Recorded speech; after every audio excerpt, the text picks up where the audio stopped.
যুবশক্তি ভাতা নিয়ে বড় আপডেট। মাননীয় শ্রী শুভেন্দু অধিকারী সেমিনারে জানিয়েছেন যে আগামী সম্ভবত 22শে জুলাই থেকে শুরু হতে চলেছে মাসিক ভাতা 3000 করে।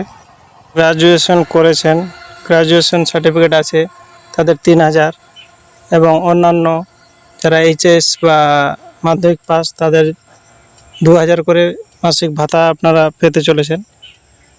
আর এই স্কিমের মধ্যে কি কি লাগবে, কে কে বাদ যাবে, কার কার হবে, কে পাবে না, কি কি ক্রাইটেরিয়া আছে, কি কি ডকুমেন্টস লাগবে, সব কিছুই এই ভিডিওতে জানতে পারবেন। যারা চাকরি করেন না তারা অবশ্যই পাবেন এই ভাতা। এই ভাতা পাওয়ার জন্য আপনার ডকুমেন্টস লাগবে। অ্যাপ্লাই করার জন্য প্রয়োজনীয় documents: Aadhaar card, resident certificate, any proof, age proof, আপনার বয়সের প্রমাণপত্র, এডুকেশনাল কোয়ালিফিকেশন সার্টিফিকেট, যেটা আপনার শিক্ষাগত যোগ্যতা, family income certificate, passport size photograph, mobile নম্বর, ব্যাংকের অ্যাকাউন্ট পাসবুক।